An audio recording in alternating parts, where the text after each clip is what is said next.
What's going on, Dolphins? It is your boy Dillon, and I got a quick video for you. There have been some roster moves that I just wanted to let you guys know about. The Dolphins have signed defensive back Nate Brooks off New England's practice squad, signed linebacker Jamal Davis off Tennessee's practice squad, and been awarded tackle Adam Pankey off waivers from Green Bay. So there's obviously more roster turnover, more, waiver wire practice squad guys being brought in. I mean, that's our entire team to this point, pretty much. We have also placed cornerback Ryan Lewis and cornerback Ken Webster on injured reserve.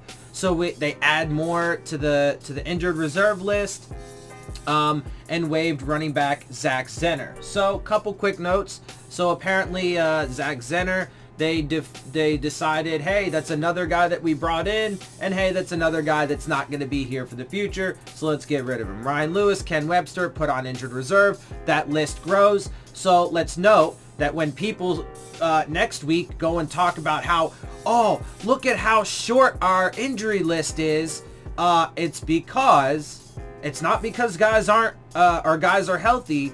It's because they're so injured that they're getting put onto injured reserve.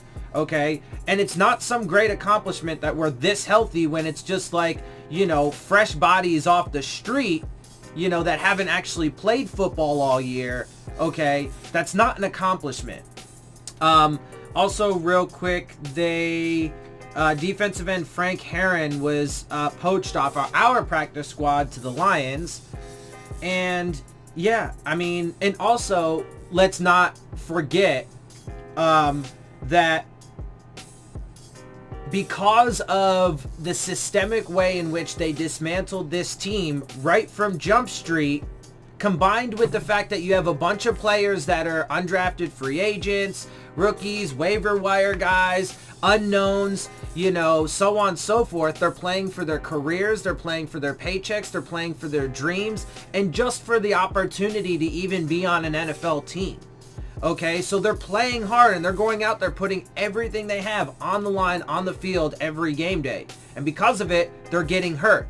Because they're giving their all, but they're so lacking in competitive, edges that, they're giving everything that they have, but they're just getting bruised and battered the entire time that it's leading to all of these injuries.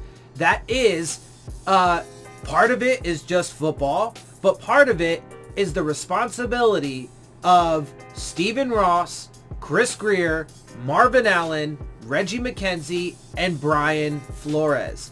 They decided to strip this team so much and continue to do so straight through. And I don't understand why people don't understand that because of all of this. How do you even evaluate guys? Who do you evaluate? How can you evaluate when they're getting hurt? When, how do you, even if Josh Rosen was in, how would you evaluate him without a proper offensive line, right? So it's just nonsense, okay? Everything that they're saying and everything that they're doing, and it's going to be a massive failure. And there's going to be far more turnover next year as well. It's going to be a young, inexperienced team next year as well. And so, it's not a surprise. It's not a surprise. We've continued to see this, but there's just more. Every week, more guys are being put on injured reserve. And I told you guys from the beginning that this was going to happen primarily on defense. And if you look at the number of people that we have, guys on injured reserve, it far leans to the defense. Why? Because they've had to, especially early on in the season, they had to spend so much time on the field that they were just getting demolished. And not only that, or that they were getting winded and injured and hurt, right? But not only that, everybody wants to give Brian Flores praise for how much he works the Dolphins in their practices, but that is part of it, right? He works them so goddamn hard, makes them run to the TNT wall. Okay, it might have reaped some minor benefits in that they were the least penalized team in the league for a little while, but as we've seen, that's starting to fall off the cliff, and it's getting guys hurt. So the coaching staff, along with the front office and the ownership, is very culpable in this situation.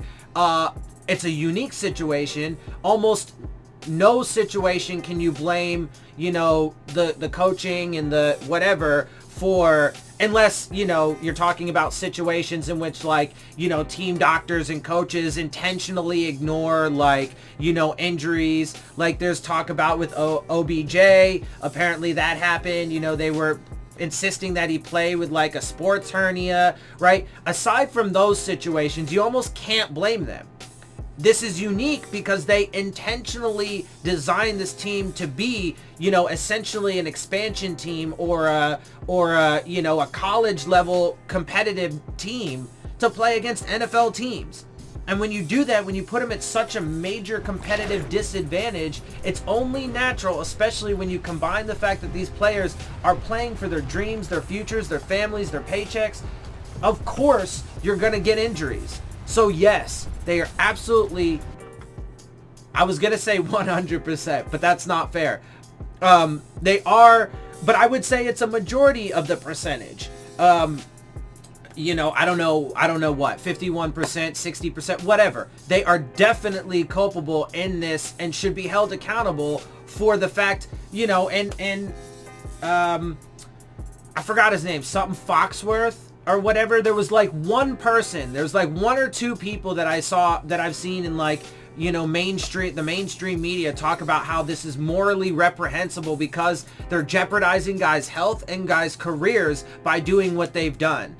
And, you know, it continues to bear out week after week after week. More guys go on injured reserve, and we constantly have all of this flux within the roster and the organization and so on and so forth.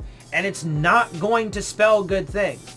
But if you guys watch my videos, you already know that. You know how I feel. You know my perspective. And again, I mean, the facts and the data and the information bears that out. I mean, we'll have to see what happens going forward. Anyway, that's what I got for you guys. I just wanted to let you guys know about those, you know, roster moves that were made just, you know, a little while ago. Yeah, so I'm going to get up out of here. I hope you guys enjoy my videos and my perspective. If you do, make sure that you hit the subscribe button. Make sure you hit the like button. Make sure you hit the bell if you want to get the alerts. Leave your questions, comments, and concerns down in the comment section. Share my channel and my videos with your friends and family. And of course, as always, follow me on Twitter at Dillon Tartaro. And with that, I am out. I'll see y'all soon. Fins up.